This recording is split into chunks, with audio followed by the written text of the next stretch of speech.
Yeah, I mean, so first off, thank you for having me on, man. I really appreciate You're it. welcome, dude. Um, so what I'm mainly known for is I was a professional Heroes of the Storm player. I also competed in Heroes of the Dorm, which was the collegiate tournament that Blizzard put on. So I played on Team ASU in the first 2 years, and we ended up winning in the second year. So that's kind of what got me into professional Heroes of the Storm. But yeah, that so most people know me as like a professional HCC player. I played on Team Gale Force for pretty much the entire iteration that Gale Force was in Heroes of the Storm. And then I also, am very proud. I was the only person to ever get 30k rank points in Heroes of the Storm. Boom. So, uh, yeah, highest MMR ever achieved. That's on the CV. That's on the CV. 100%. Yep. So what was Michael like as a kid? I like going through like Yeah. an origin story of like what games you play as a kid and what games sort of led you to like playing like HOTS and stuff. Yeah, totally. I mean, honestly, growing up, I was really active. So as a kid, I played a lot of sports. I was really into like basketball and football. I played video games, but I would say they always were a secondary. Hmm. Like most of the time, I was like trying to interact with friends and really just be really into sports. But growing up, my brother and then I actually have a couple cousins as well that my parents would basically just get rid of me for like a month or two during the summers, during summer break. They just fly me up to Utah where I had a bunch of family, and I would just hang out with my cousins and we'd play video games. And growing up, we played a lot of like Warcraft and Starcraft. Good stuff. Um, yeah, so playing Warcraft 3, I got into custom games, right? So I loved like Hero Line Oh, Wars, Hero and then I Line got Wars amazing. Yeah. oh, I loved Hero Line Wars. I loved like WoW Arena and like Run Kitty Run. There's so many good ones. But I actually I started playing Dota 1. And I played it like a decent amount. I didn't get crazy into it because I'd play all kinds of different customs. But Hmm. after I played Dota 1, I got into Han, Heroes of New Earth. Yeah. Um, but I was always a Blizzard kid. Like I played a bunch of World of Warcraft, a bunch of Starcraft 2. Those were like my two main games. So when they announced Heroes of the Storm, it just kind of felt like a natural transition for me. I remember like I remember thinking like, oh my gosh, I can play Kerrigan. That would be so cool just because I was a Zerg player in StarCraft. So You got it your was getting always points now, Zerg. That's the same as that. Zerg's good. That's it. We're a good. dirty Zerg player. That was it. Yeah. Crowan said like he played StarCraft previously, and I was like, "Oh, what race do you play?" He was like Protoss. I was like, Oh, of "That's it, man. course. We're done, man. Easy Protoss. That's it. We're out. We're out. You know." Well, it ends the podcast. Gotta go. Nah, it's cool because a lot. I've seen people that play MOBAs. There's a lot of them don't even touch RTSs, but also playing like Warcraft, StarCraft, these original games. Like a lot of people like grew up playing it, so that's quite cool. Yeah, so I mean that's kind of that was like a little bit of my story arc, but what was I like as a kid? I I don't remember like a lot of like my childhood. Just I was in like a pretty bad snowboarding accident, so I had a pretty bad like head injury. Wow. Um but from like talking to my mom and my parents and kind of like what how they perceived me, I think I was always like I was a pretty like I think I was a really nice kid where like I was very empathetic and like cared about other people, but I also think I was like a very like bubbly but low confident, if that makes sense. Like I Okay. was Yeah. like I always wanted to be everyone's friend, but like I didn't really believe other people wanted to be my friend. And not necessarily for any like outward reason, but just more of like yeah, I don't think I was like very confident in who I was or so this is gonna be a religious tangent. So I was raised in like a very religious household. So I think Okay. I had like a lot of like guilt and shame associated with kind of who I was, of feeling like I was never good enough. That like, oh, did God love me? Like, was I good enough in God's eyes? Hmm. And my parents were honestly amazing. Like I have really great parents, but I think the way that the religion that I was raised in shaped me in a very way where like guilt and shame was very core, I would say, to like who I was growing up and as a kid. And luckily, I've been able to grow out of that, but that was definitely a big part of Part. why I feel like I didn't really have confidence at all. And how about like your parents? Is when you were younger, are they very much like because you were sporty, you could do play as much games as you want. You interesting. You often hear like people back in the day, especially pros, will their parents struggle like as in like they're playing games like 14 hours a day, something like that, and they're like Mhm. you're playing too much sort of thing. Oh yeah, about like I played an hour or two, and my mom always wanted me to get off. So my mom like, so my dad actually played World of Warcraft, so that's what got me into Blizzard games. Is my dad That's he would cool. play, yeah, my dad, my older brother, and I we had all played Brood War together, and I have so many memories on Bloodbath, which is just like it's a StarCraft 1 map where basically it's Yep. just like super small, right? Yeah, and it'd be my dad versus my brother and I. And so my dad's the one that got us into gaming. So my dad was pretty like understanding, but my mom, she wasn't really a gamer at all. So she definitely was not. She wanted to limit the time as much as possible. She kind of Hmm. had the mindset of like, there's a lot of things better to do than video games. So, like I get that it's something you like to do, but we're trying to minimize as much time as possible. Yeah. But she's really like done a 180 on that. She's one of my biggest supporters now. Actually, at like the Heroes of the Dorm event, she like made everyone in my family that went t-shirts that said like Michael Udall fan club, and it Oh, was that's actually like cool. it was a really like healing moment for me and for our relationship, just because we had like a lot of clashes. So gaming's been great for me in that aspect of like bringing my family and I together. Into it. Yeah. I mean, it's interesting, especially now. I feel like when I was a kid, like my dad, he'd play games, but it'd be games like Lara Croft, sorry, stuff like that. I would say, but like never games like World of Warcraft. But Yeah, now seeing that like some kids, even as young as like 16, 17, can hit like the professional scene and yeah, be unreal. At least like parents can almost see like, oh, there's maybe potential in this kid playing like 14 hours a day, or my son or my daughter. But when we're younger, the professional scene's not really there. So yeah, obviously, like it must be difficult for parents to go, is this a waste of time? I mean, it just seems like you should be yeah, outside playing. That's it. That was the yeah, only logic when I was a kid. yeah. And I feel like that's an understandable like parental response. Hmm. Like because I wonder like in my future, I'm like, okay, if I have kids and I have a kid that's playing video games or wants to play video games, let's say like they go to school and then they want to come home and all they want to do is play video games All for the time. 6 hours. Hmm. Yeah, like how am I gonna react to that? Like, will I be okay with it? I mean, because I agree with you. I think it's really important for kids to go outside and play and to be in nature and to like try a lot of different things. So I don't know. I have empathy for parents in that way, where I don't think it's like I don't think there's just like one right answer or one Hmm. correct thing to do. Like I Yeah, think it definitely would be pretty easy. I don't know. What do you think about that? that's it. It's just I think like it all comes down to balance. I think like you look at the top tier gamers, they probably if their parents discouraged them and stopped them playing like half the time they did, would they still be in the position they're in? Maybe not. But Yeah. at the same extent, it's like again, it's hard for me to say. I'm not a parent, but you'd think that having a decent balance of like, okay, you're looking after yourself, so you can then do whatever you want. Yeah. Because I mean, gaming has its benefits too, right? The way you Yeah. what you think, like there's so much, but to do too much, even exercise, will then have its It's downsides. bad. Yeah. So it's I think probably a good bit of balance, but it's hard to draw that line, I guess. So Yeah. I definitely agree with that. I think balance is probably the most important thing. But yeah, no, that is an interesting thing to think about. Like the pro players is like, okay, if their parents discourage them with they have not made it. But then it's also interesting to think about like all the people that aren't pros hmm. that parents either discourage them or encourage them and haven't really made anything out of all the time Hmm. and effort they've put into pro gaming, right? Because for every pro, there's probably what like 10 or 11 people that are Yeah. trying and haven't made it. Hmm. Um, but trying and not making it, I feel like there's still lessons that can be learned from that, Oh right? Like yeah. I don't feel like we should judge success from like, okay, well, like how much money are you making or how much. I mean, of course, that's like the easy metric that we as society put on, but I Hmm. do feel like there's like a lot of times exactly what you're saying about gaming. Like I think at least for me, I can only speak from my personal experience. I feel like it shaped my brain in a very positive way in the sense of the like the logic trains I view the world from. Yeah. I feel like video games were very inherent, like very like taught me that Hmm. in the way to like critically analyze and to problem solve. Like I feel like I'm good at doing those things because of it's all I do with video games, right? It's just Yeah. math. Like that's all video games are. At least MOBAs. Just quick Like maths. it's Yeah. just math, right? Hmm. Like it's Yeah. just Yeah. math. Like I throw a skill shot that does 120 damage. They have 800 damage. Like it's just math and like trajectory and um. But yeah, it's the same. Like StarCraft is probably one of the games I played too much as a kid. But it was like, again, it taught me more like what's a new way to think of this. Go back and watch Mhm. videos and more like grinding out the same stuff. Because again, I play a lot of Yeah, sports as kids as well, and as a kid, sorry, and like yeah,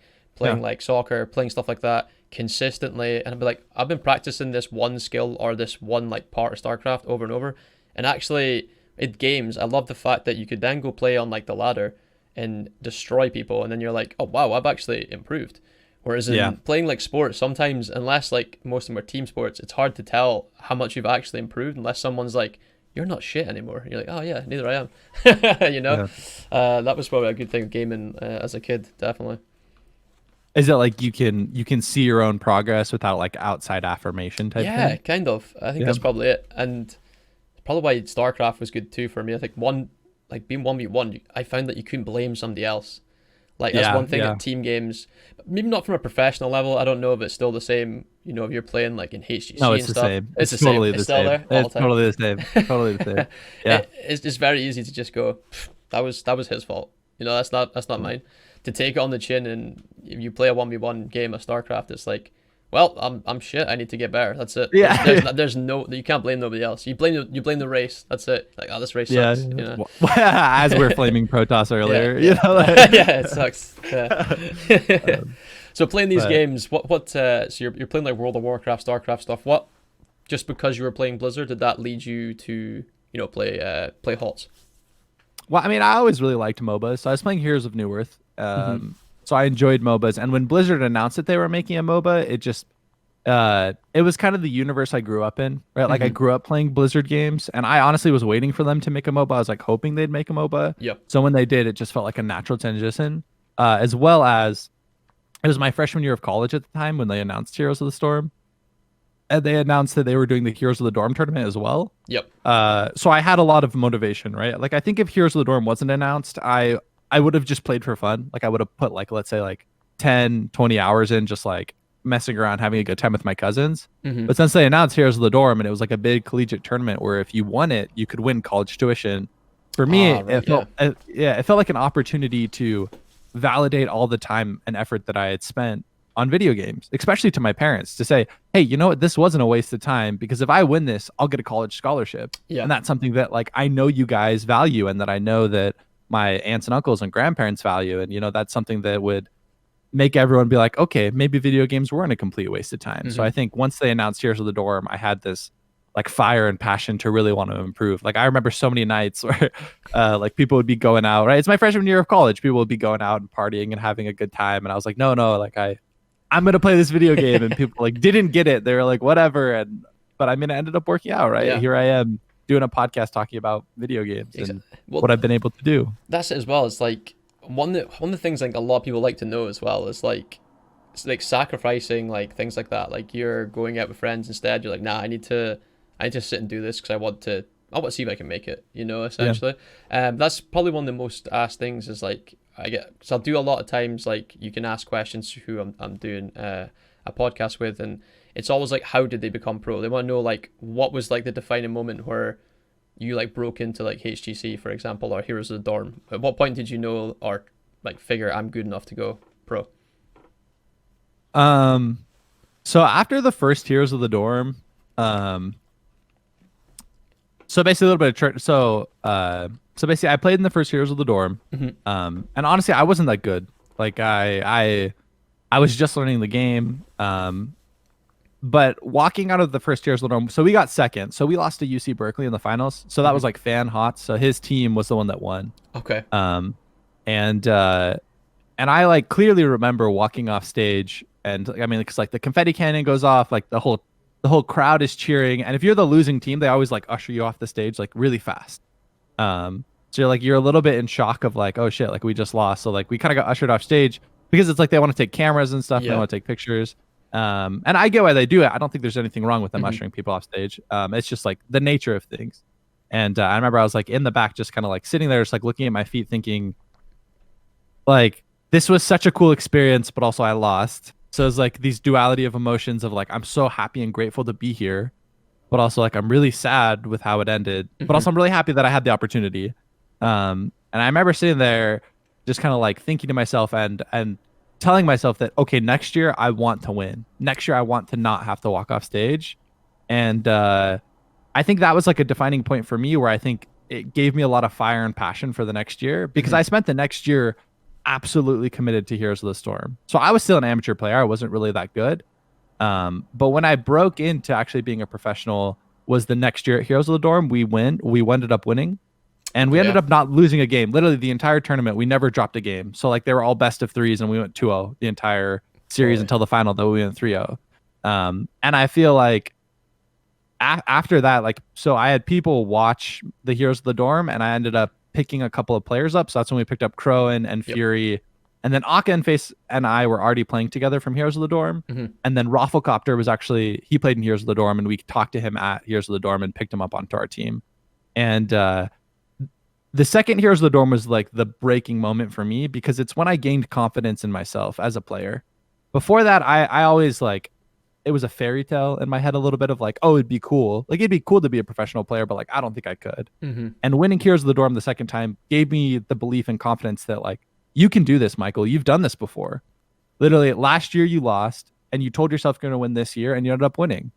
And it was kind of like proof to me that if I work hard at something, it'll pay off. And then basically we got picked up by Gale Force because they watched Heroes of the Dorm. They thought we were pretty good. Mm-hmm. Sorry, I feel like I'm kind of tangent. I don't know if I'm giving too much. No. This is exactly okay. This is what people sort of, again. It's more like people like to know the journey. You know, like how did this actually happen? Because it's very easy to just be like, oh, he's pro. How did he? Oh, I just made it. You know, people want to know like how this happens, sort of thing. So it's good. Mm-hmm. Yeah. So, but like the process of the second Heroes of the Dorm, like I've never worked so hard for anything in my life as I did for that. And that carries to now. Like I've never been so focused on one thing. Like literally every day I was just like eat, sleep, consume HOTS. Mm-hmm. And the team I was on, it was interesting because a lot of the players weren't pro, right? Like the team I was on for Heroes of the Dorm, like Akaface and I were the two best players because we were kind of like trying to be pursuing pro as well on the side. Okay. But the other three players, like they were just high level players, and I mean, they had no aspirations or plans of being professional Heroes of the Storm players. Like they wanted to be engineers. They had like all kinds of different things they wanted to be, and so for them it was kind of like, okay, I want to do this for the tuition part, but they weren't as committed. So I kind of like assumed this role of coach and like captain. And I actually think it was really healthy for me because I really am a strong believer that you learn a lot from teaching. And I think I instilled a lot of concepts by like explaining them to my team and teaching them to my team. Mm-hmm. Whereas before, like they were just kind of like ethereal concepts of like, especially when it comes to macro of like, what's the correct thing to do? Yeah. So the second Heroes of the Dorm is basically where I really popped off and became a really good pro. Because after Heroes of the Dorm, the next land we went to, we got fourth. Mm-hmm. And then we got second, and then we got first, and then we got second, and then I went to an international. So So I feel like when you're taking like leadership, especially when you're like trying to explain, because I feel like if you can explain something perfectly to somebody else, it does mean that you fully understand something. That was something even at school. Folk were like, if you can fully explain it to another person and they get it, you probably do. So I mean, how do you feel like that helped you quite a lot just from taking your own, like how much were you like practicing these things? Like you're doing Heroes of the Dorm and you're obviously probably playing a lot anyway, but how much extra were you doing like compared to these three that were only there for tuition? How many hours were you spending a day practicing HOTS? Well, I mean, so I told them all if they want to be on the team that like I had a mandated practice schedule that they had to show up at. And I was like, if you want to be on the team, this is the practice schedule. I don't care if you have class. I don't care if you have school. I don't care if you have homework. I mean, because I'm a firm believer that like we all have time and you can allocate time. Yep. Right. Like, and so here's the thing. I also think that up front you should be very firm with expectations, and then later down the line, if something comes up, like then you make adjustments. Right. Like you don't set the expectation that like, hey, we'll make exceptions. You set the expectation that like this is what I expect of everyone. Mm-hmm. And then later down the line, I mean, because there were times that like if people had really big tests, like we would occasionally do that. But also, like, if people know they have tests in advance, they can study around the practice schedule, in my opinion. Yeah. So we'd practice for 3 hours every day where we do, like, scrimmages. And then we do, like, an hour of film where basically, like, we'd go over replays and I would... And it'd kind of be like I'd go over the replay and, like, point out what I thought we made mistakes were and what I think we needed to improve on. And a lot of times I do this one-on-one with people. So, like, if I saw a certain person making certain mistakes... like, so for example, Akaface, I didn't really do much of odd review with Akaface just because he had a really high level of understanding and knew what he needed to do. Yeah. Right. But like the three players that were more focused on other stuff, I would go into VOD review more with them and kind of like explain to them what I think they should have been doing.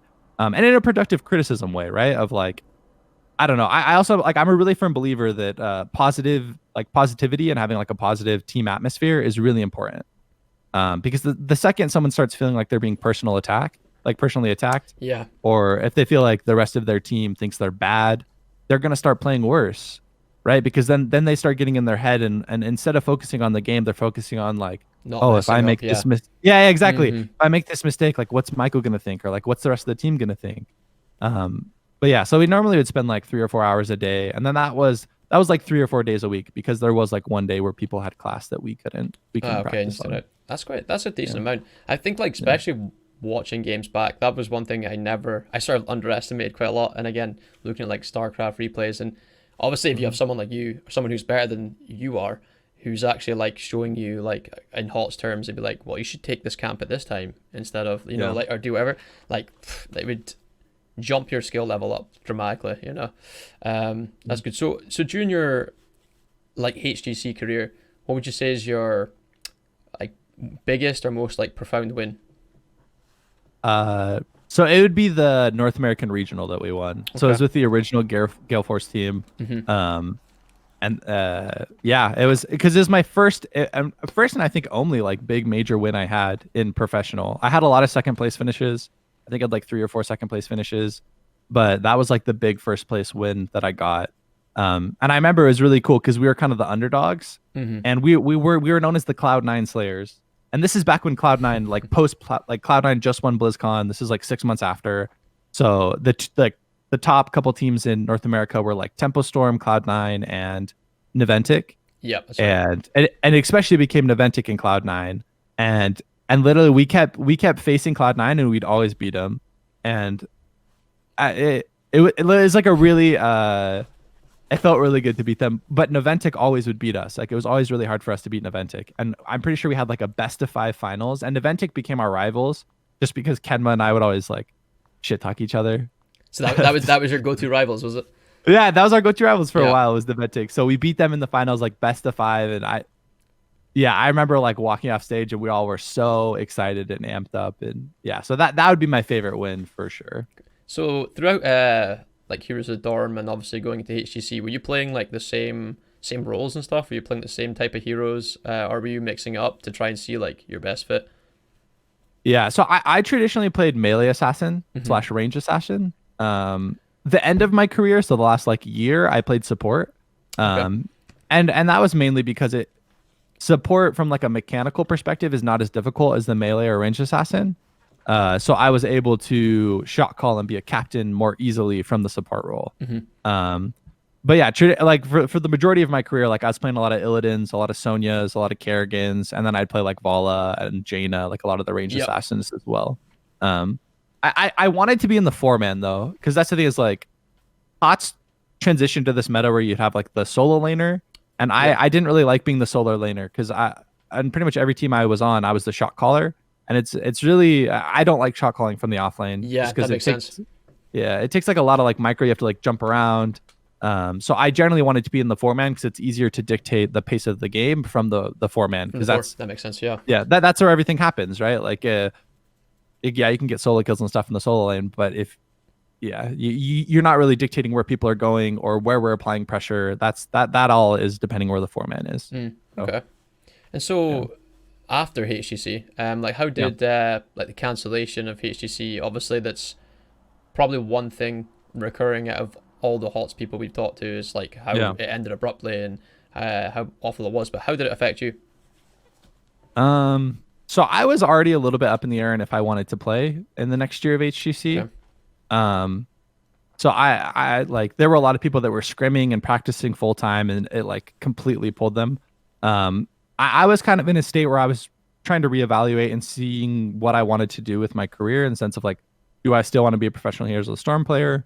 Do I want to try streaming? Do I want to, close this chapter of my life and go to school and get a, like a more traditional job? Yep. I was kind of already having those questions.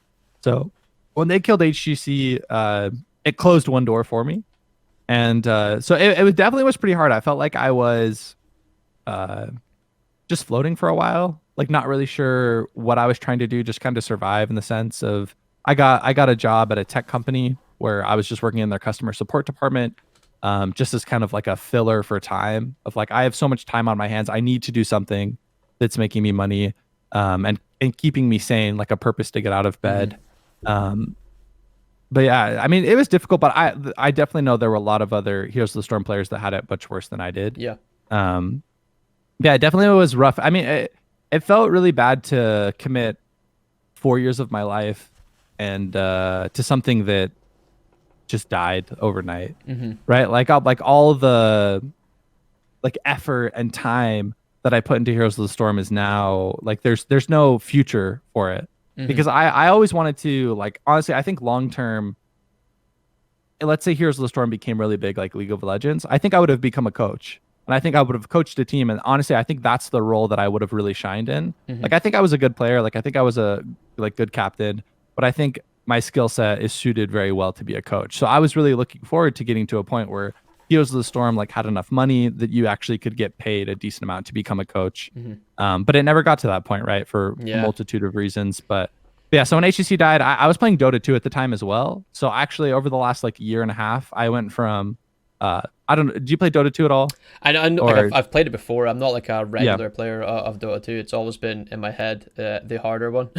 yeah, From a newbie's perspective, like picking it up now scares the crap out of me. So, yeah, but it's hard. yeah, it's But graphically pleasing. Like looking at the game, it's yeah. beautiful, man. But Oh, the international is so cool too. Like every year they have such cool tournaments. well, I used to Uh, like watching, like I'd watch the pros, and I actually like to yeah. watch like the best bits. And there was some clips of just like I didn't really fully understand it. This is quite an old clip. It was like someone took out like a juggernaut at one point. I didn't really understand what it was, and I remember watching the clip. This was years ago, and Yeah. it was like some mad play that was made, and everyone got ensnared and killed in one group, and the players were just going mental. And I was like, I can get into this game. I could watch it, but I could never play it. It's kind of like Yeah. Starcraft. I could never be. I know my natural talents would never take me beyond average, really, you know. And then hmm watching the professional level, it's just like, whoa, you know. I Yeah. can still have so much appreciation from top level play on any esport, but Yeah. I relate to that. so how much Dota 2 you must I've seen you stream it a couple times actually. Is Yeah. that something you want to pursue or? So that's something I have been kind of pursuing. So kind of where I'm at now, right? So Mm-hmm. post HGC. Mm-hmm. So I was working at that tech company. I worked there for a year. And then about 3 months ago, I quit that job to pursue gaming and streaming again full time. Mm-hmm. And I'm really, really happy that I was able to work at that tech company. So I think it really solidified for me uh the potential I had to make something really cool with Twitch. Um, and it really gave me that fire and passion that I think I needed because I was really lacking that, right? Like I had the grass is always greener mentality. Mm-hmm. I looked at a lot of like aspects. I mean, because every job or any career you have is going to have positive aspects and negative aspects. And I think I was too focused on the negative aspects of my current job which was streaming at the time and gaming, because it was all I had known. And I Yeah. think working something else, gave me a different perspective and a lot of, made me grateful for gaming. So now I'm pursuing gaming and streaming full time. I went from basically it's 4K MMR in Dota 2, which would be like gold or high platinum, Okay. to grandmaster, top like 130 in North America in around like a year and a half. So I did That's in under crazy. 2,000 games. Yeah, which is like really difficult. That's mad. But Dota is so hard. So Did there's part did of you me play like previous to that, or is that like I played you Dota started 1 playing? Oh right, okay, and I yeah. played Han. So Mhm. I played similar games, but I hadn't played either of those in like 7 years. That's even more So impressive. Just coming on to get placed there, and a year's progression to get to like equivalent of Grandmaster. That's crazy. yeah, so Natural I'm MOBA talent. well, I mean, I also have spent a lot of time and hours and effort, like Mhm. I was a HOTS pro for a couple of years. If I can't translate those skills, then I feel like I'm doing something wrong. But Mhm. um PMA attitude, that's the way to win, honestly. People are Yeah, always yeah, like, yeah, how do you yeah. climb? I'm like, just don't flame your teammates, and if they flame you, just mute them. Because like Yeah, the second your game turns into a typing war, you've both lost. it's over. Because It's you're over. you're not thinking about the game. You wanna know what you're thinking about? You're thinking about that fucking asshole and the things he said and how next time he makes a mistake, you're gonna get him back. I do it. We all do it. Yep. But it's not focusing on winning. But yeah, so I'm currently streaming Dota and HOTS. So I'll Okay. play like the first 3 or 4 hours of my stream playing Dota, and then I'll spend the next like 3 or 4 hours playing HOTS. And I'm currently like in a little bit of like an in between phase of trying to figure out, um, do I want to do Dota 2 full time? Mhm. Do I want to try and pursue being a professional Dota 2 player? Do I want to kind of just be a content creator and do a mix of both? I've been really enjoying playing Heroes of the Storm again, so I've been enjoying the content creation side and like doing a mix of both. But there's also always going to be that competitive side of me that wants to pursue being a professional player. So we'll see what the future holds when it comes to that. So think like talking, you're saying you still play HOTS. What do you think of like recent changes and stuff they've made? Hmm. As I've said to like a few people I've had on, I'm almost surprised at how much, because as soon as they announced that like HCC was over and the amount of Hmm. funding that was going to go into it, I was like, "Pff, man, HOTS is just that like I said, that dead game meme. I thought that was going to be a Yeah, reality. I thought it's just yeah. going to be over. The fact that like they've made more changes than I thought they would. What do you think of like the most, say like the last few patches? Do you think Like it's the like weather good? changes and stuff. Things Or like that, and yeah, like even the like the heroes that have came out since yeah, and stuff. I just thought this is it. Like there's gonna be like a hero a year. It's gonna be yeah, rubbish, but like yeah, like I say, I'm glad the community is still a thing. yeah. Honestly, I've been pretty impressed with it. Like because I was kind of in the same boat as you, of feeling like they weren't going to do anything. They were putting it on life support, but it feels like they're still doing a pretty good job of supporting the game. And the Heroes of the Storm community is literally a gem. Like I really love the community. So anytime streaming HOTS, there's people always come back and reminisce about memories. But Yeah, that's from cool. Blizzard's standpoint, I mean the weather changes. Honestly, I don't feel them that much. Hmm. Um, like they feel kind of non-existent, at least for me. Like except for the one map where you go invisible. That's the one Yeah, where I feel and like, you go in which the I think is bushes for a couple of BOE. seconds, you go invisible. That's right, isn't it? Yeah, yeah, Yeah, yeah. yeah. Because that actually adds like a big game element, right? Because Hmm. your tank all of a sudden is a Diablo that's just running at you invisible, and if you don't hit him with a skill shot, you're dead. Hmm. Yeah, there was um, like there was a guy on YouTube I saw. He'd made like a montage of like playing Garrosh on Hanamura, and he just yeah, he like rushes into the bush, goes invisible, and he first flips like a backline assassin every time and kills. And yep. he's like a diamond level player, and I'm like, oh, that's actually mental, because it's like if you stand still, you're like actually invisible. You're actually Yeah, invisible. Yep. yeah, Yeah. that's right. So he just like rushes forward, sits there, someone goes forward, boom, dead. I'm like, Yep. that's mad. Oh, it would be crazy if like it was HGC. Like, Mhm.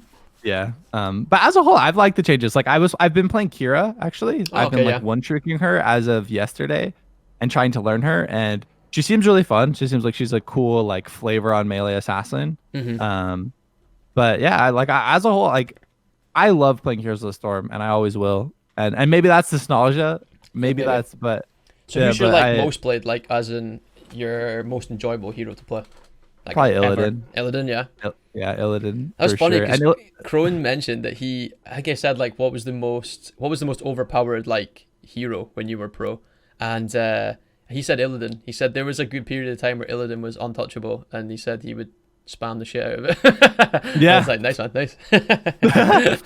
yeah, I play a lot of Illidan. Yeah, I mean the hero recently got buffed too. So I mean, because I didn't play HOTS for like a year and a half. Like I literally didn't touch the game when HCC died. I didn't touch it at Oh, you just all for like completely a year and a stopped. half. Okay.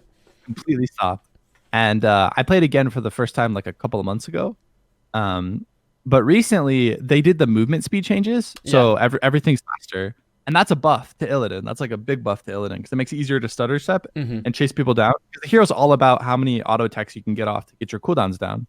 And then they also buffed his health, so I actually think Illidan's like really strong again. He's not broken busted like he was at the beginning of my HOTS career Hmm. because his metamorphosis used to be the entire screen. Ah, So yeah, you it's like literally jump ult. Yeah, that's right. you'd ult and you'd get like a crazy amount of health because you'd always hit 5 heroes because it's the entire Yeah. screen. Uh, yeah, but so I feel like the hero's really strong now, and especially if you ban like Cassia and get rid of like a Sonya, then Yeah. I feel like you kind of just face roll. That was it. At I was least sort of I trying to do. abuse the Cassia because, like, below plat, no one really sort of understood how ridiculous she was. So I was like, oh, I'll play Yeah, this. And now, yeah, like, it's every game. She's banned or picked, and it's like, man. So it sort of killed it. But a lot of the map changes have, I think, made quite a lot of heroes either, like, strong or weak. Because, like, hmm, making the towers and stuff, like, they reduce your armor more, they do more yeah, damage to you. Like, they sort of eliminated the, like, not dive completely, but like players yeah, like heroes like Genji who were already quite weak, try to dive you. It was just like, and well, nerf I'm them more. dead. Yeah. Yeah, I'm dead. So, but yeah, Do you like that change, the tower changes of like having it target you, I don't know. I or? like the core changes. Mm, They were yeah, definitely good when they're like all the different abilities. It did slightly more damage because it feels like Yeah. a lot of the times you can go, oh, the team fight isn't working. We could probably rush core, like forts down, we can rush this. Sorry, keeps down, we can rush this. But putting in that little element of a little bit more damage, tornadoes or Yeah. whatever it is on the Nexus, like it's decent that it doesn't end the game like as fast, Yeah. But yeah, the only one I was saying annoyed me was the fog, and it's not like it's the invis. It's more the fact that like if you're playing on high graphics, which probably isn't that big a deal for HOTS because it's low demand, but it actually is like vision impairing a little bit. When it clears, you're like, oh man, that's so much better. Yeah. It's not even. It's like so. But apart from that, yeah, the changes are good. I'm hoping they just continue like with is it Mai? Is that how you say her name? Mai or May? I keep getting it wrong. May, yeah, Yeah, yeah. yeah. She's so good. It's incredible. But again, like them just doing these changes, I'm just like, man, I'm glad they're still doing that. Yeah, no, I agree. I like seeing them still supporting the game and still releasing content and heroes because there's a lot of people that love Heroes of the Storm, right? I'm one of them. You're one of them, and it's cool to, even though HGC is no longer a thing, it's still cool to be able to play the game and have it be a next adaptation and the new versions of it. I'm also interested to see what happens with the Heroes Hearth League. Yeah. I don't know if just because they announced they might do a league at the end of the year. So I mean, I don't think I would ever go back to being a full-time professional player.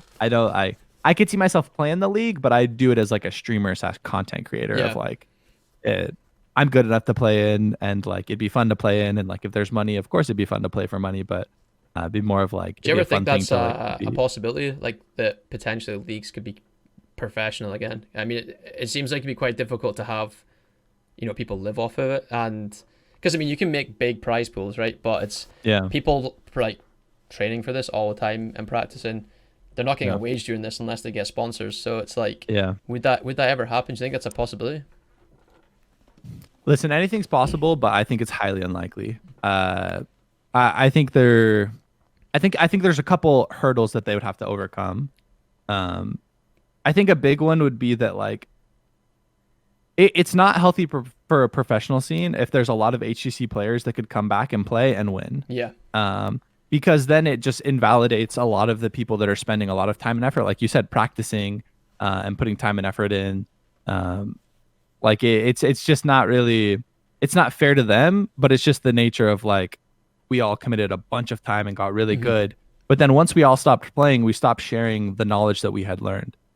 Because you're only as good as your opponent, right? Like you're only as good as the people you play against. And if like, let's say all the Dignitas and Fnatic people just stop playing Heroes of the Storm, but then they come back and make their same roster, they're still going to have a lot of the same strategies and things that they did that'll be new for that a lot of these like new up and coming pros are experiencing. Also, I think viewers are feel like a little bit burnt, if that makes sense. Like I think I would be surprised to see how much support the community would give, like if it was a Blizzard sanctioned league, just because they'd be like, okay, well, like it's just a ticking time bomb until you kill it again. Yeah. Whereas I think some sort of community driven event like Heroes Hearth, like I could see it work, but I don't know if we'll see it get to a point where we have like, yeah, exactly, lands, or we have like 8 North American teams where everyone is on an organization and fully committed to Heroes of the Storm. I don't think that's gonna happen, but it'd be cool if it did. But I don't think it's gonna happen. Yeah, and see, like, just talk about esports in general, like top tier. How many other like professional leagues do you watch? Do you watch like Dota, League of Legends, Starcraft? Do you watch any of that? I love esports, man. I love competitive gaming. I watch CS:GO. I'll watch Rainbow Six sometimes. I've never played that, but yeah, when there's professional gaming on, I love to watch it. Like I like watching Smash. Like Smash is great to watch, man. That's so underrated. Oh, it's so good, so good. Yeah, I love competition. I love watching competition. I feel like there's things I can learn from every different high level professional sport, whether that's esports or traditional sports. I like watching people that have mastered something compete against another person that's mastered something. So I don't care as much about what they've mastered. It's more of watching how they go about, competing against each other. Because at the end of the day, that's what it comes down to, is you're not playing the game, you're playing your opponent. Yeah. When you're playing at that level, right? So I watch Starcraft 2 esports. I watch Dota. Like I I will generally watch like the big world events, right? So when Hmm. League of Legends has their big worlds, I'll Yep. watch that. Like I don't consistently watch LCS or anything. Yeah. I watch Dota consistently just because I learn a lot from watching the professionals. And then like with CS:GO and like a bunch of other games like that, when there's like a big world event going on or like Hmm. the Fortnite World Cup, I'll watch that. What about you? Do you watch a lot of esports or do you? Yeah, I mean, again, it's more the same. It's appreciation for like people who are just can take what I will sometimes play like an hour a day on, and they take it to the Yeah, extreme. It's incredible. Um, I'm a big fan of watching GSL. I quite like watching Starcraft. Again, yeah, it's the amount of time I spent watching it, and yeah, even as a kid, like my parents being like, "Sweet, you're watching this guy play a game." I'm like, "Yep," and then you try to explain like you have no idea like this guy, this guy, what he's able to do, and you're like, he's just. You play all the time. Can't you just go pro? And I'm like, you just don't understand. It's the equivalent of yeah, my dad likes like soccer, like football. So I just yeah, compare it yeah, to like he's like the Ronaldo of games. That's who he is, and it's like nah. I'm like he's making millions clicking that mouse and killing those guys. You just yeah, trying to yeah, trying to explain it, and you're like that's mad, and you just cannot like there's some of the older generations can't seem to grasp it sometimes. I think, but yeah. yeah, nah, it's that's probably what I mostly watch. What about like What are sports and some of your, stuff? Oh, sorry, what was that? no, I was just saying, I'm curious to hear like what are some of your favorite StarCraft 2 matches? Like just throughout like history, like One or of my did you favorite ones. yeah. There was one. It was Squirtle against. I can't remember who it was now. There was one. This was probably like the most like infamous ones. It was again. It was Tasteosis were Yeah, yeah, casting it, and it's from like 2000, like I don't know, 13 or something, 14, yeah. and I can't remember who he was playing. Like Squirtle, the Protoss player, he was playing against a Terran. I can't remember who it was. It's gonna annoy me. And basically, he had like end game tons of BCs, and he managed Yeah. to get some of his army like stuck off on an island.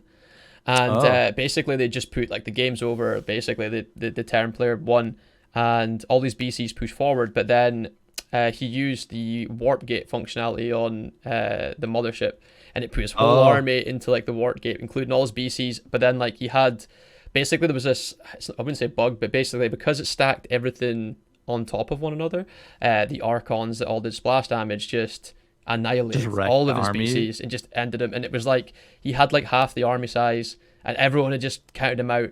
And you just hear Wow. like Artosis is just at the top of his voice, just being like, "Oh my god, this is the best game!" just losing his shit over it, man. I remember just watching this, being like, "Did that just happen?" It's just Yeah. one of those moments. It's just crazy. But yeah, what about yourself? What's like an esport like moment you're just like, that was crazy? Well, I mean, for StarCraft, like I loved the Red Bull Battlegrounds Scarlet versus Mm, Bomber, I think, with the Broad Banelings. that That was whole amazing. game was so intense because I just remember it was like a 30 or 35 minute game. Hmm. And normally when it's like a 30 or 35 minute game, it's like they have these huge massive armies. Yeah, But literally it was like 40 Marines versus like 60 Zerglings and like 10 Blade. Just because they had been attacking each other so much the entire game. Like they both were down to like one base at 35 minutes or something yeah, crazy. And it's like two Burrowed Banelings killing 20 Marines was like the game winning move. And mad. it's just Yeah, like, yeah, it was. So it's I remember that it's one was crazy so as well. It's fun. just to say like when the Banelings, like when Marines are walking over, it just gets to zoom in. It's just boom. Everyone's like, no, Yes. no way. Like just, Yeah. but yeah, like Scarlet as well, because I'm always sort of rooting for her, and like in GSL as well. Like I think it was last season she came like not she was semi-finals, and it's Yeah. still I don't no foreigner has ever made it to the finals. I don't think of GSL, so it's like you're always rooting for like any foreigner to come in Yeah. and show them. But it's probably why like Cyril as well, like being like the Mhm. first foreigner to come in and actually like win a GSL title was just insane. Yeah. That was probably another moment when you're just watching and just get blown away. You're like, hey, Europeans and Americans can beat the Koreans. Like it is possible, Yeah. like the top I've tier. been told for 10 years this would never happen. Yeah, it's just like to hug your son. Like it happened. It happened. It finally happened. Yeah. Yeah. We can do it. We can win. But what about other esports? Anything like again like mobile wise that you're just like that was a crazy game. I mean, definitely watching Dota 2. There's been some really crazy ones. Hmm. Like, I remember watching the international with just OG versus EG, just that entire set. Or when OG basically Anna. So you know about like buybacking, Yeah. right? Yep. So basically Anna, which is like the position one. So the roles for Dota, it's position 1 through 5. Yep. So basically 1 is most important, 5 is least important. It's kind of the not important isn't the right word, but basically it's gold allocation of like who gets the most money, right? So like so late game, your 1 is the most important character because they have the most gold, right? They're the most farmed. And basically their position 1 got caught out, but they got caught out near a side shop and they didn't have buyback, but ended up selling one of their items in the midst of like a really hectic team fight because they knew they were gonna die to get buyback. And it was just like such a smart play. Like and like I've never seen it before. Away, yeah, exactly. Like, instinctive, like they're like, okay, I'm gonna die.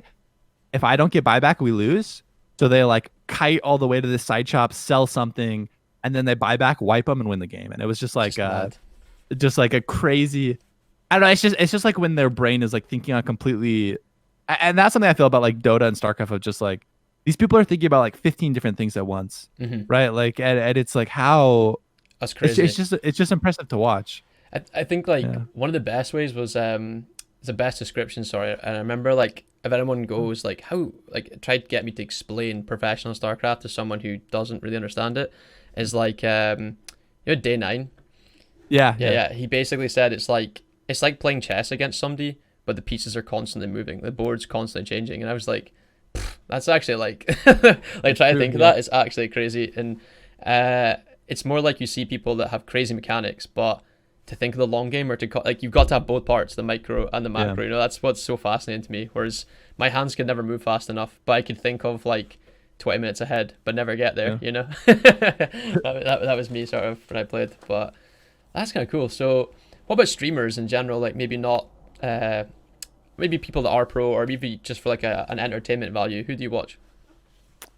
Honestly, I generally watch for knowledge. Okay. Like a lot of times, like I'm watching Dota 2 people that are better than me, just so I can kind of learn from them. Because I think one of the best ways I learn is from watching. Like I think a lot of times I learn more and internalize more watching other people than actually playing. Yeah. Whether that be watching my own play or watching someone else. Just because you're freed up of the burden of playing. I mean, the burden. Like I love playing video games. It's super fun, but like your brain is freed up of the burden of like, okay, well, like I gotta like click all these buttons and like I have to be thinking about all these different things. Whereas like if I'm watching someone, I can just subjectively be like, oh, okay, like why are they doing this in this moment? And like, oh, they're probably doing it because of this and this. Like, okay, that's something next time I'm playing and in this a situation similar, I should try to do that. But I mean, I like watching Grubby. Like, I actually love watching Grubby, man. Yeah, Grubby. I mean, he's a legend. Like, I grew up playing Warcraft and Starcraft. Like, he is someone I've always looked up to, and that was a crazy, like, a really cool thing for me, to be able to meet a lot of these Starcraft 2 people. Like I met Tasteless and Artosis, right? Like, they casted my games, and I remember, like, it actually was a really cool.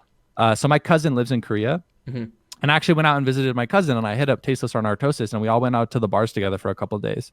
And it was like, it felt surreal to me. Like I remember just sitting there, we were all kind of like talking, and I was just thinking, I was like, okay, if 14-year-old or 15-year-old Michael could tell, could like see where future Michael is now, like he would never believe it. Like he would never believe that he had the opportunity to like hang out and talk with and actually get to know like Tasteless and Artosis. And yeah, like gaming is super, and they are some of the coolest, like most real, down to earth people I've ever met. Tasteless and Artosis, like they're just two dudes that fucking love StarCraft. Just love it. They just love StarCraft more than everything. And yeah, so it's just crazy to me that I'm just so grateful more than I'm just so grateful, like more than anything. Like I'm thankful to like everyone in the HOTS community, thankful to Blizzard, and I'm sad that HTC is dead, but I'm thankful that I've even been able to gone on this journey, because I've learned so much just about myself and about what I want, about the world. And I think it's easy to look at stuff like that from a negative perspective, but to say you still use that platform to continue doing stuff that you like that's like the key, I think, but I think like meeting Tastosis, it'd be one of those like moments I don't think I'd be able to like ever keep your cool. I'd just be sitting being like that's him. I've been watching him for like 20 years. But yeah, I noticed they started streaming I know Artosis streams StarCraft like religiously, but I noticed that Tasteless started doing it as well. And oh man, it's just brilliant. It's just brilliant watching it, man. Like honestly, it's one of these things. I know like if I went back to play Brood War now, or like the remake, even at the lowest level, you just get trashed. and it must Oh, put so much people off that knowing that they just come in and all right, just you got beat. You'd have to go like through 200 losses before you get your first yep. win. Yeah. But yeah, it's brilliant, man. Yeah, it just makes me realize like how bad I Yeah. I am. feel that anytime I play Starcraft, I always feel that. Yeah, I just get reminded. I'm like, wow, this game is so complex. So what about out of all the people you've had the opportunity Yeah. to meet, who's like one person you just like, wow, that's actually I've actually got a chance to meet them. Yeah, so definitely Tasteless and Artosis, and then I was really impressed with Grubby as Yeah. well. Like I watched Grubby growing up, and I actually one of the Western classes I went to, Grubby was there and he was commentating, and in one of the after parties, basically him and I talked for like 2 hours just about kind of like philosophy and like what drives us and what motivates us, and Oh, that's cool. I really resonated with a lot of what he had to say, and I really appreciate his perspective and the way he views the world. I feel like he is definitely a person that like pursues knowledge and is really curious and tries to Hmm. um, just explore everything. We had like an interesting conversation about what you were talking earlier with when you play StarCraft. If you lose, you know it's on you, right? Hmm. Like you know at the end of the day that person was just better than you. Yeah. And we were talking about how a lot of times in MOBAs and in team games, it's easy to deceive yourself to be like, hey, this person's the reason I lost, or this person's the reason I lost, or I lost because of X, Y, and Z.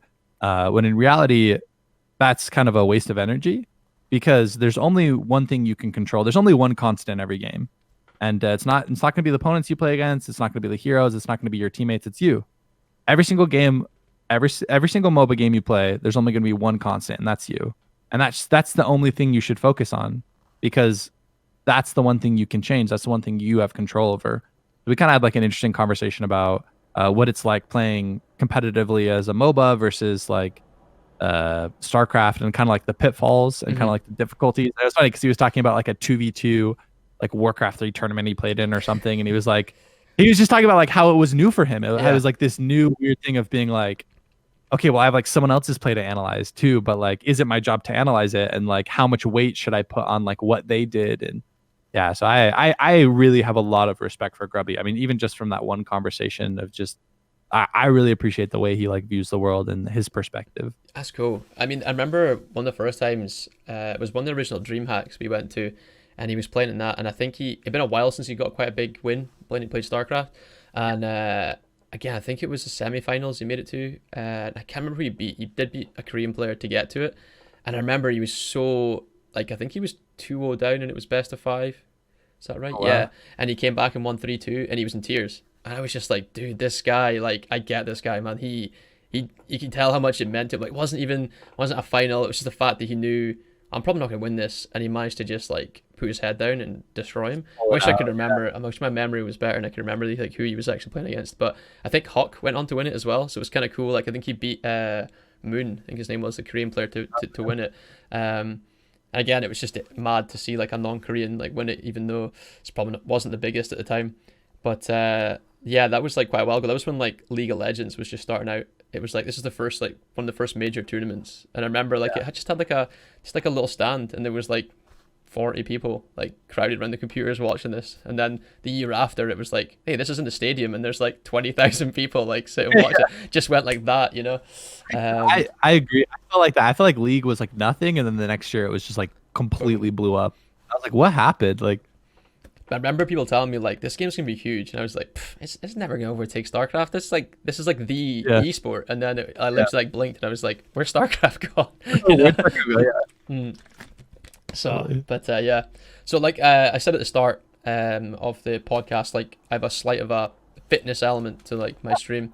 Um, so just generally speaking, is there anything that you do like day to day to like keep fit or yeah, stay healthy? Yeah, so I mean, I don't actively like work out in the sense of like trying to gain muscle or anything, but I live in Utah, and Utah is really, really pretty. Like we have really beautiful mountains and trees. So generally, like every day or every other day, I go on just like nature walks. So I'll go walk around for like an hour, hour and a half, just kind of wandering around. So I mean, it's not like high intensity, Hmm. but definitely I take Saturdays off, and normally on Saturdays I'll do like a bigger hike where I'll go like down a canyon, so it's definitely more inclined with that. So I get out and about. And I'm like walking around and using my muscles, and I also have like stretchers. Like so, I stretch a lot just because I sit all Me too, day. yeah. So like in between games, I'll stand up and stretch. Just I don't know if that's like physical activity or I don't know if that Yeah, qualifies, no, but totally. I mean, that's it. It seems, again, it's something that if I mention, like I know some of the professional league teams, I'm sure loads of professional teams have it, is like a fitness regimen that's actually in their contract they have to meet. And again, you tell somebody who's not a gamer, like they've got to keep fit, like, man, they just sit at the computer. And it's like, yeah, but if you're, do you know how mad like it would be to just sit at your computer for 15 hours and not get up and do something? Like you need to have you some would kind of mental die. well-being. Yeah, like you need to take care of your brain, and even like a 20-minute walk a day would improve like your mental focus, you know. So what about your diet? Do you just sort of, because you're walking this much, you can sort of eat whatever you want, or do you actually like Yeah. plan out what you eat? So I mean, I'm really good about drinking water, so I think that helps me a lot. Like Oh yeah. I drink a lot of water. Um, but as far as like food, I mean, so I wake up every morning. I do pretty much the same breakfast. I generally will, so I'll make like two eggs, and then I've been doing like two sausage, and then I'll put it on like bread, and then I'll make a smoothie with it as well. So I generally Oh make like a fine. pretty big fruit smoothie where I'll have I do like frozen bananas, and then I do like a thing of acai, and then I'll do just like a berry mix of like blueberries, raspberries, strawberries, and then I'll make basically I normally will just like fill one of these up with a smoothie. And then that's normally what I do like before stream, and then during stream I just kind of graze. So I'll eat like Cliff Bars. I like apples. Oh okay. So I try to buy like healthy snacks because I know that like once I start streaming, I'm gonna be doing it for like 8 hours, Mm-hmm. right? So I try to eat like a pretty big breakfast, and then I graze with like either I'll do like tortilla chips or like Cliff Bars, apples, and then after stream generally I'll make like a decent meal. Mm-hmm. Um, I mean, it depends, right? Like sometimes I'll just like I have like canned soup that sometimes I'll eat. My roommate and I have been doing HelloFresh. I don't know if you know what HelloFresh is. It's kind of Yeah. like meal, yeah, kind of like meal prep. I mean, so the first couple ones you do is like a lot cheaper. So him and I have been doing that where we just basically like after my stream, it'll be like some chicken meal or like some pasta. So So quite a I big eat like variety of stuff you get to pick from on their site. yeah, I've been enjoying it actually. I mean, but then I do eat McDonald's and Wendy's, you know, so Yeah, that's nice, nice. that's not super good, but yeah, So is that I feel like like I your do. is that your cheat meal, like your like your dirty meal of choice? Is it McDonald's, Wendy's? Uh, listen, I love Wendy's spicy nuggets. They're so Oh good. right, They're okay, so okay. bad for you, but they're so good. So never had Wendy's. Like if I ever go to the States, it's always oh, what's it called again? I can't remember now. It was all Chili's. Chili's was one place we used to Yeah. always go to. Yeah. It was never amazing, but like again, it was more like whenever you ordered stuff, you get like twice as much as you get in Scotland. So it would just be like Yeah. anything you ordered. Big portion. Burgers would have like eggs and bacon on it, and you're just like, oh hello. But Yeah. True. um, but yeah, I think McDonald's probably here is probably mine like bad meal choice. Like I'll have one day where I'll just eat anything, and my McDonald's order would probably terrify most people, but it's got to be done. Like if I'm eating like 6 days semi Yeah. healthy, like my seventh has to be awful. Well, and that's why we were talking about like balance. Well, and I actually would be curious. I mean, since you do kind of do fitness, like what are some big like tips or things you'd give? Because I'm always trying to be healthier and trying to improve my, like quality of life. So like what do In general, I would say probably the biggest thing is like the amount people eat is like yeah. you see so many different diets online just now where like people will miss out carbs. Yeah, they'll only eat fruit, or like there's all these different things, or intermittent fasting is a big one. But all like people need to realize like they all do the same thing. They just limit how much calories you're intaking a day. Like people will say, ah, this one's better because of this or that. Like out of all these diets, like try as many as you want, but just find one that you can like stick with and you can actually, because again, like intermittent fasting, like I'm missing a meal. That's it. People will say stuff like, ah, boost your mental focus, like bollocks. It just it just limits like how much you're taking in. So like for me, like I'll get up, I'll have something to eat, I'll stream for like 6 7 hours, and then I'll have another meal. So instead of having like 3 meals a day, if I'm trying to Yeah. like lose weight, I just have like 2 meals a day instead of three, and just sort of limit how much you're doing. And like you Yeah. said, just going out and walking and stuff, like get started with something simple, like go around walking, and if you want to do more, that Yeah. gradually do it. You know, it's people like to overcomplicate it, I think. Again, people will sort of argue over which, oh, this diet's better because nah, Well, just ideal. Something's better than nothing. Yeah. yeah, it's like just pick what's good for you and stick to it. Like being disciplined is probably more important than which gives you like a 1% better diet. Like, yeah, probably a good way to start. So talking about sorry, wait, wait, there. I have one question because I generally feel like I'm on the side of I'm not a good eater in the sense of like I don't eat enough calories. I Okay. think most of the time that's something I've always been, and Mm-hmm. I just because I get lost in the video games and things that I'm doing, and then I like Yeah, forget to forget to eat. eat. Like, what's something?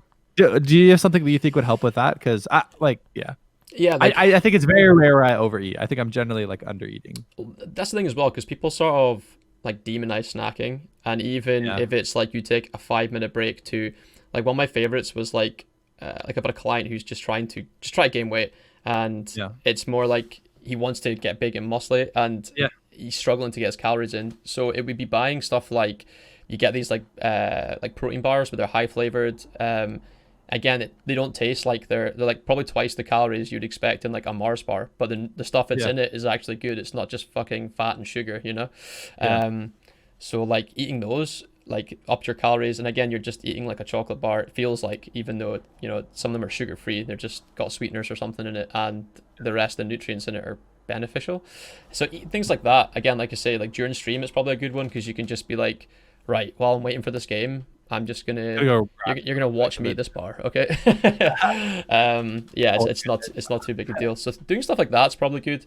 But yeah, if it's like prevent you from losing weight, I wouldn't then demonize bad foods. Like just make sure you're eating enough, because it's nothing. I'm the same. I get like totally engrossed by a game or something, and then Yeah. I haven't eaten. Great. Like Yeah, 12 hours have gone yeah, by. I'm like, just I fading can away. barely think. What's going away? I've just actually noticed. See, again, like maybe just talking about health and fitness. Your glasses, are they like the anti glare ones?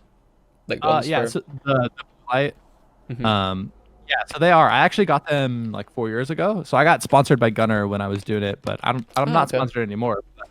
Yeah. So I'm not sponsored anymore. So this isn't a sellout. But I fucking love my blue light Hashtag ad. glasses.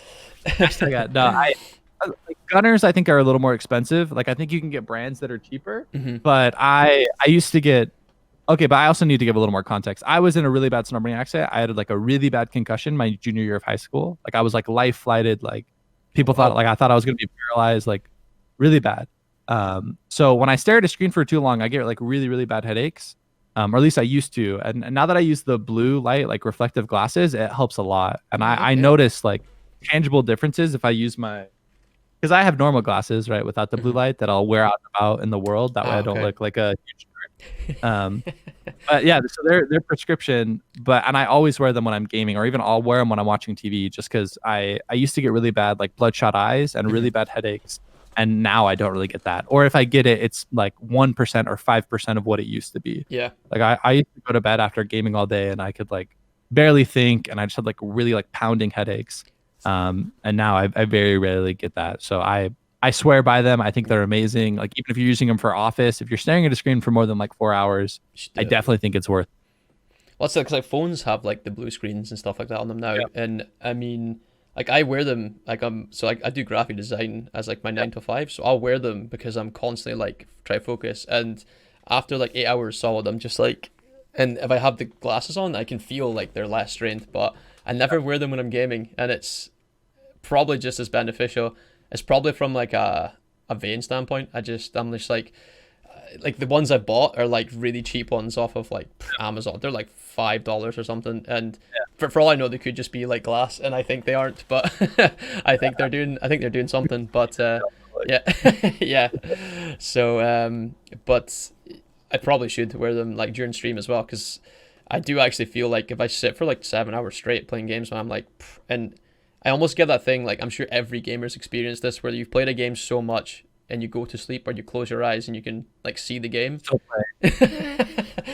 It's like I don't know how much that would play on that. I think it's probably just your brain, but but yeah, it probably would help. But that's interesting. Like I mean, you never see people wear them, and if it's, your eyes are pretty important, right? So Yeah. Oh, and that's my thought on it. Is I'm like, why not? I mean, it's like when you see DJs, up on stage wearing headphones or like noise canceling stuff. mhm. Like you got to protect your body. At least in my opinion. Like I swear by the blue light glasses. I they're nerdy. They'll make you look nerdy. I agree. aesthetically they're not pleasing, but guess what? It's worth it to me to protect my eyes. That's it. I just need to Um, lean into it. You'll see, like, the next podcast, I'll just have fucking huge glasses, man. I'll be like, this is all Michael's fault, man. So, yeah. I was and hope. So, again, talking about, like, health, obviously coronavirus, it'd be almost weird not to talk about it because it's such a big thing. People be like, they haven't mentioned this huge thing that's happening in the world. So how's, like, coronavirus and, like, your state you're currently in, and yeah, like, how's it affecting you? I mean, so I'm lucky in the sense of I work from home. So, me being like at my home all day is not that much different than normally. So I don't feel like it's drastically affected me. I feel like my state, so Utah, we were doing pretty good. And then I think we reopened too early, just like our cases, but also all the cases in the United States have spiked up. Mm-hmm. Uh, so my roommate's family got it. So him and I had to go get tested. So getting tested for corona really sucks. They put like a thing really far up your Oh, nose it's like a and it swab, hurt. yeah. I've heard Uh, I've heard nightmares, but I haven't actually been tested. I mean, So it's 10 seconds, right? So like the pain is fleeting, but it definitely really hurts. But I mean, it's gonna be done. It's like a shot, right? mm-hmm. Um, but yeah, so the corona hasn't been too bad for me. Like it definitely, there are a lot of people I'm worried about, especially people like that have lost their jobs or that have got it and have had You tested either negative, they've yeah? tested Yeah, negative. yeah, yeah. Um, Just glossed over that. um, Like, I had coronavirus, but I'm just not gonna mention it. It's fine. I only got tested because his family had it and he hung out with his family. So we thought we might have gotten it, but we didn't. So, but yeah, just like it's been really bad for a lot of people that have, died or loved ones they've had to have died. Like my uncle was in the hospital, like really bad. Oh, sorry to So hear, man. he works in the State Department of the United States. So he works with like the ambassadors, and basically he ran into an ambassador that had it, and he was like hospital ridden for like 3 or 4 days, where he was like in and out of consciousness, and it was actually like really scary there for a while. But luckily he's doing okay now. Pulled through. But Good, man. uh, it's scary, like and a lot of people. It's a scary situation. I kind of hate that it's gotten politicized, but that's like a whole another thing. Like, It, it's it's the yeah. same. It's the same here. Like, it's hard. Any big issue just turns that way, I feel. I had to mute a few words on Twitter, like, and you can like mute like hashtags and stuff. There was a few coronavirus ones that I was just like, if it's really important, like, I'll hear through the news or something. Like, it was, but yeah, like, here it's not horrendous, but especially down south, like in England, it's quite bad. But the stories that seem to hit the headlines are like when young people are like Get really it. ill or like fatally ill and stuff, and it's like, see, this is affecting everyone, but doesn't seem to stop people. Like I say, pubs and stuff have recently opened here, so that's like, it's gone from like people behaving to just, once they've got alcohol in their system, it's, oh, we can, coronavirus doesn't exist, we can hug each other, it's cool. It's like, nah, it doesn't work like that. But yeah, so, but Yeah. so There's a vaccine will happen soonish, but well, that's it. Because remember, like, reading about like how fast does it take like a vaccine to come into like circulation, and it was like 3 years is like the shortest time apparently from start to finish. Like, a vaccine's gone like worldwide. So people were like, oh, it'll only take a year. I'm like, that sounds really short, but who knows? Who knows? So there's no like second wave for you guys. Are you? Because I heard, I no, think it was Houston were like really bad, or in Texas they were saying that like, it's really bad. Yeah, I say there's like a huge spike in cases right now. So there definitely is a second wave where there's a lot of cases, and I mean, because we kind of stopped the first wave. Like, I mean, as a world, or I only really know like the United States, like what the United States did. Mhm. That's where I live. Maybe that's bad of me. I should be more informed. But I mean, because we kind of locked everything down, right? After the first wave, we kind of locked things down, and that's what made the number of cases drop down. But then we opened everything back up, and now the cases are spiking back up again. And Mhm. uh, we can take so whether I think it's right or wrong. So this isn't me like endorsing Mhm. this. It's just I don't think the United States is going to shut down again. Like I just don't think Mhm. whether we should or shouldn't. That's a separate question. I don't think the United States is going to shut We down will. again. And so I think we're just kind of going to ride it out, I guess. Yeah. Which I like. Again, I'm not endorsing this or saying it's right or wrong because I got mixed feelings, but I feel Mhm. like this is the trajectory we're on, is that we're kind of going to reopen. I do wish that masks were less politicized.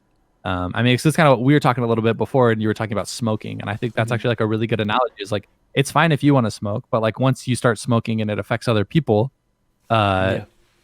that's something that is not allowed. And wearing a mask is such a small inconvenience. Like it truly is. Like how much are you actually being like discomforted by wearing a Yeah, mask? It's like no one likes wearing a mask. Like of course it's like you get a little bit of hot breath, but that's it. And you stop your contagion to other people. Like why would we not all collectively yeah, do that? I don't understand. Like I don't understand why people are so adamantly against it. And even like people that like I'm really close to, like some of my family members, like we get into these conversations and I'm like, listen, like I'm like I understand the premise of not wanting to have someone tell you what you have to do. I yeah, get that. I'm like I am such an individual person that hates being told what to do. But this is such a small thing. yeah.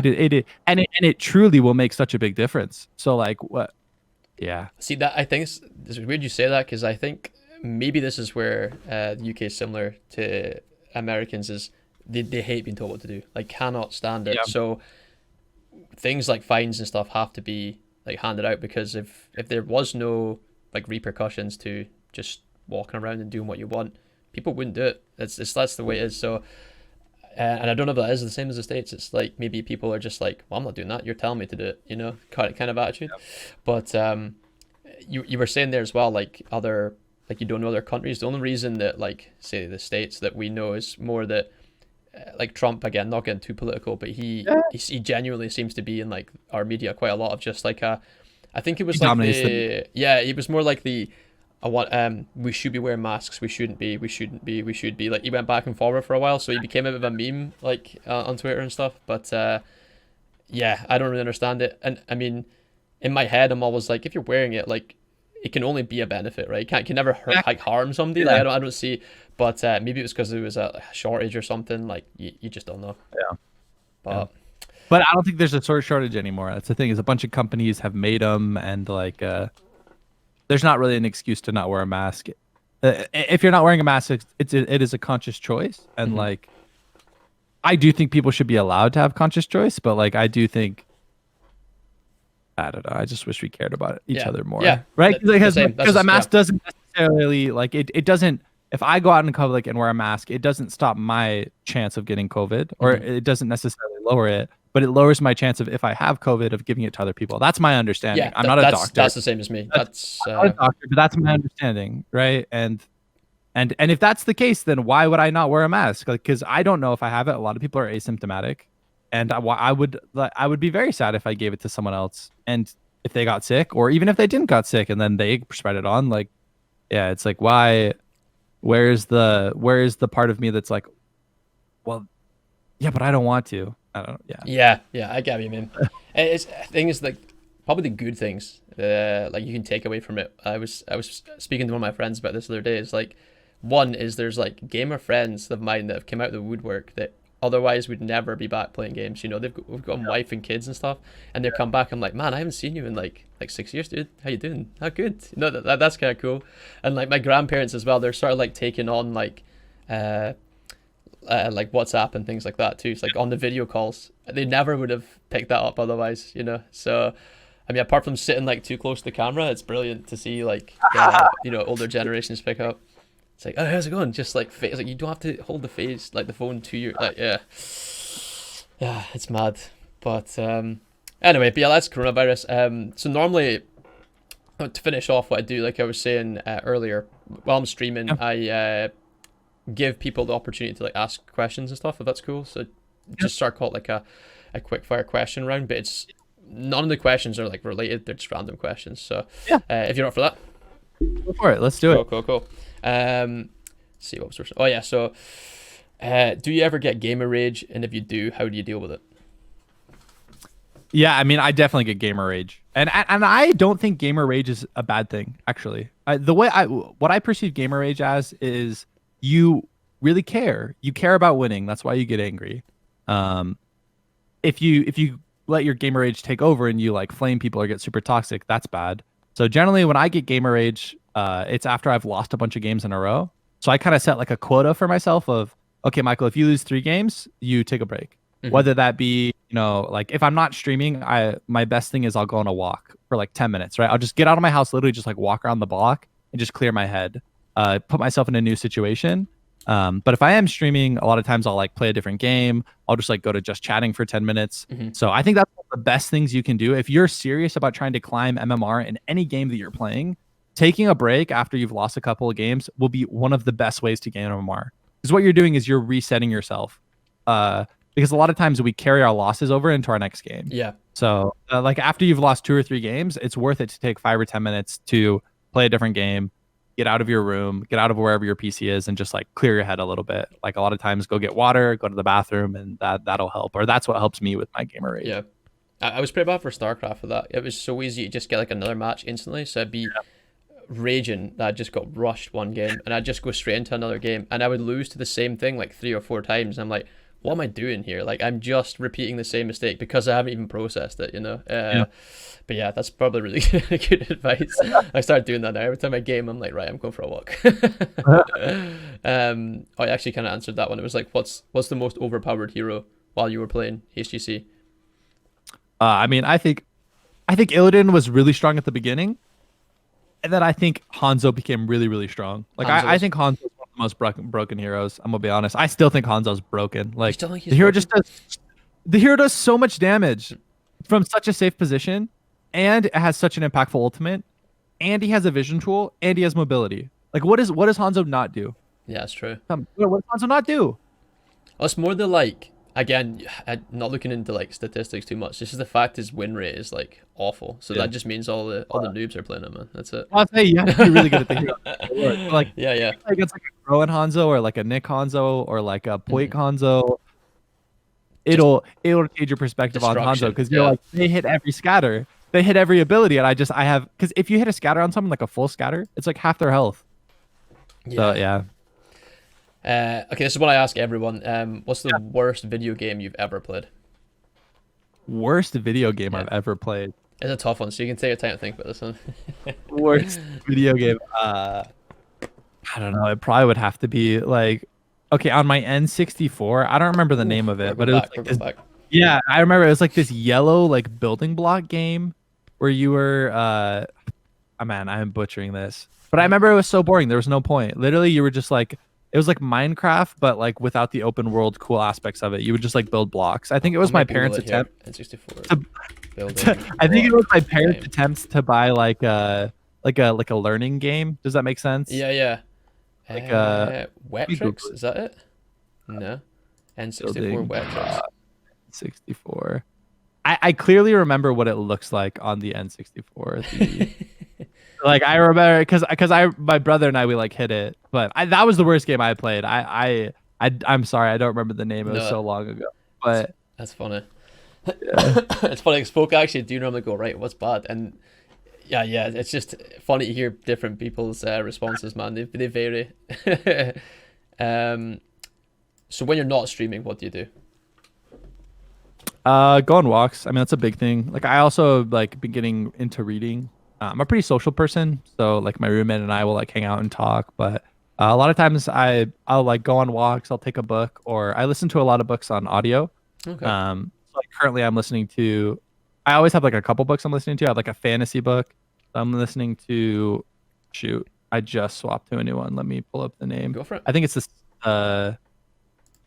Sound of the Wind, or yeah, Name of the Wind. So it's like a Name of the fantasy Wind. book.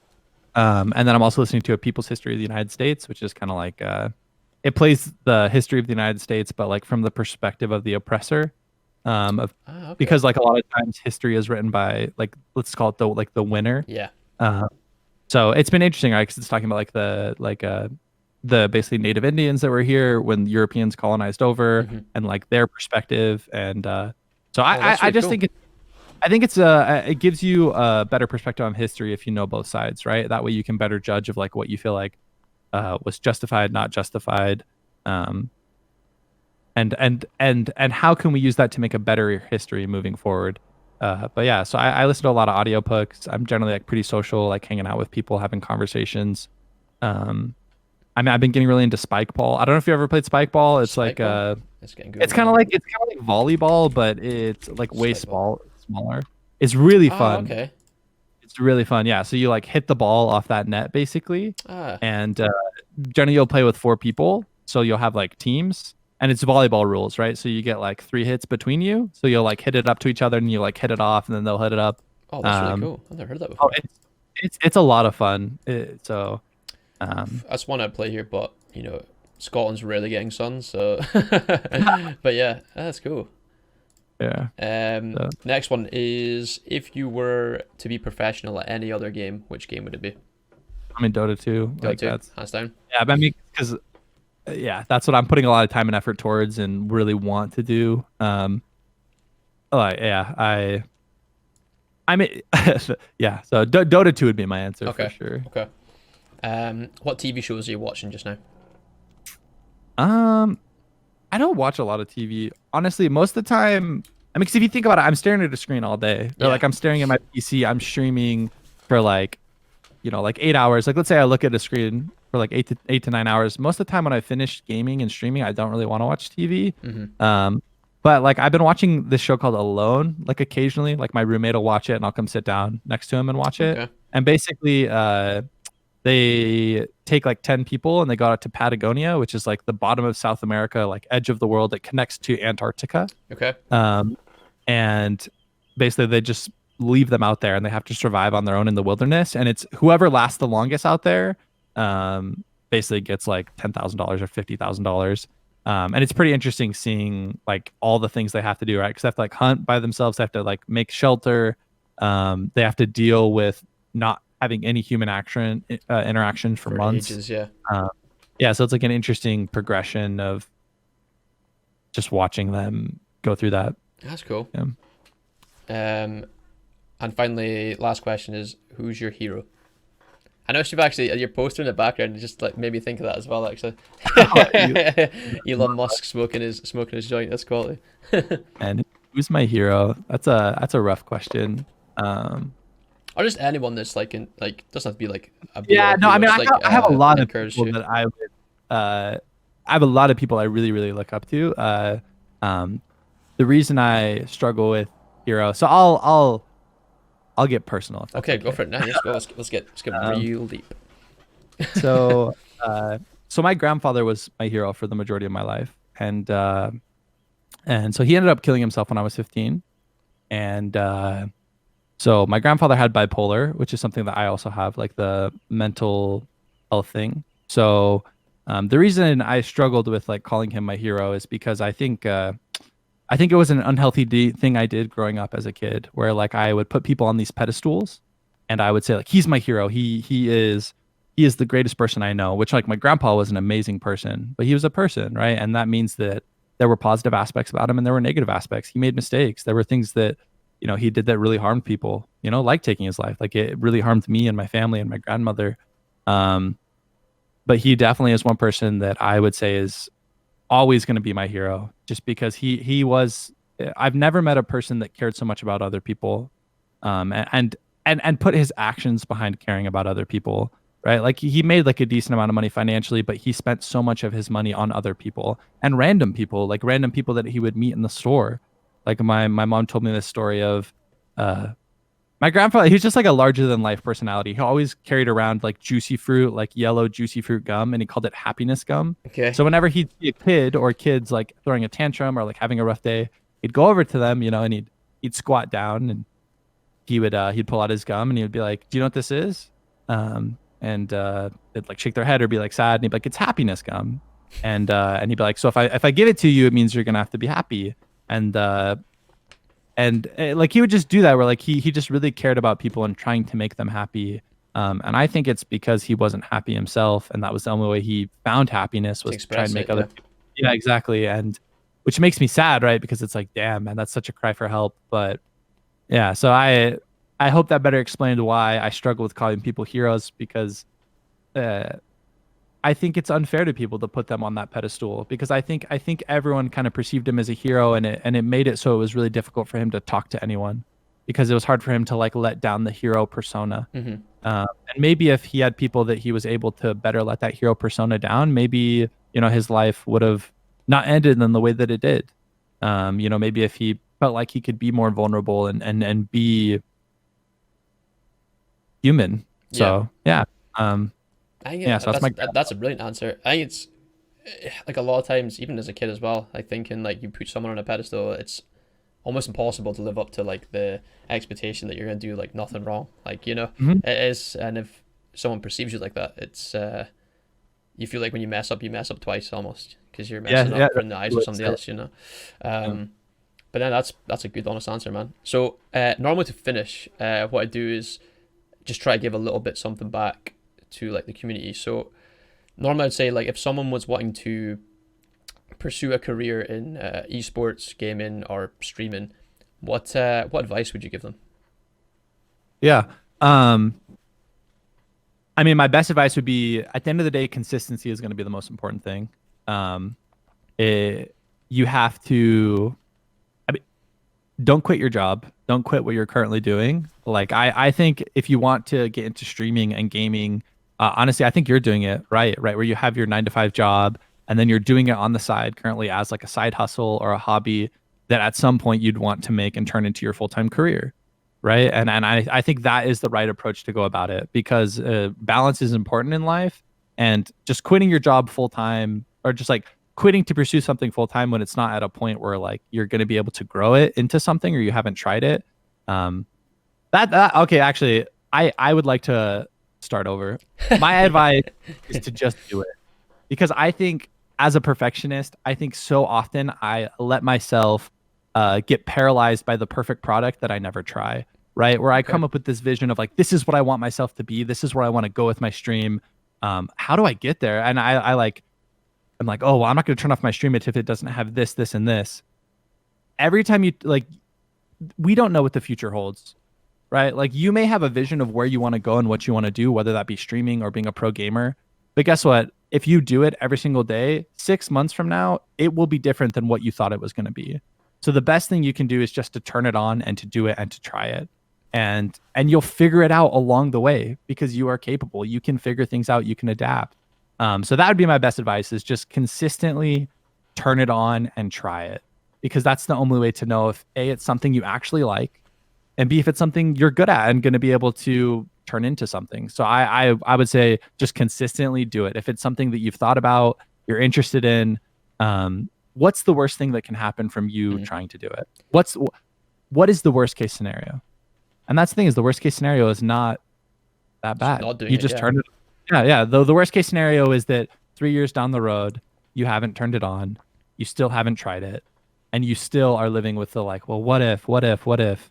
So yeah, don't live Yeah. with what if. Lives with this is what I learned, or this is what I didn't learn, or yeah, That's brilliant. But the thing is, one thing I can relate to there is like even when I started streaming, it was like I remember I was such a perfectionist. This had to look like this. This had to be like yeah, this. When in reality, I can't remember. I remember hearing it somewhere that someone was just like, just start. Like you'll learn, you'll figure everything else out like as you go. And that honestly was like the best thing I could have taken on the chin because I'd probably still be like paralyzed with like, well, I can't do this unless I've done that. I can't do this, and then you end up just like you say, not doing. Then you're like just regretting the fact you haven't started. yeah. But yeah, that's brilliant, man. So just to finish off, where else can people find you? So I'll put like your Twitter and stuff in the description. But I mean, where can people follow your Dota career when you go pro, man? Yeah, so I stream on Twitch. So the best place to find me is going to be twitch.tv/Michael Udall. So my last name is spelled Udall. And honestly, that's all my social medias. So Michael_Udall is my Twitter. Michael Udall underscore is my Instagram. If any of my nature stuff sounds interesting, I literally go on nature walks and I'll like Instagram like really pretty mountains or there's like cows and goats by my house. So if any of that sounds interesting to you, follow my Instagram. I also have been getting into YouTube, which is Michael Udall. I've been doing a cool like community thing every Sunday. I call it Sunday Stories. So I actually had Crowan on, and then after Crowan on, I had the first iteration of Gale Force Esports. So it was me, Akaface, Rafflecopter, and Fury, and we talked about our experience with HCC, and we talked about our experience with people being removed from the team. And this upcoming Sunday, we are going to have Heroes Hearth on, and I'd love to have Tempo Storm on at some point, maybe have Shrimpy on. But yeah, so every Sunday evening, that'll be on my Twitch, and yeah, you can tune in to me there if any of that sounds interesting to you. And currently, I play Heroes of the Storm and Dota 2. So I start my stream out playing like 3 or 4 hours of Dota, and then I end my stream playing like 3 or 4 hours of HOT. So if either of those sound interesting, you can tune into either of those. Yeah, Yeah. that's cool. Thanks for Yeah, having me on, yeah. man. No, I really honestly, enjoyed this. dude, What was that? Sorry, what was it? You just started broke up. I just said thank you so much for having me on. I really enjoyed our conversations. Yeah, like thanks, I said, man. Thanks for listening, guys. If you enjoyed the podcast, please like and subscribe. It really helps me and the channel out a lot. And it also keeps you up to date with all the new guests too. Cheers. See you.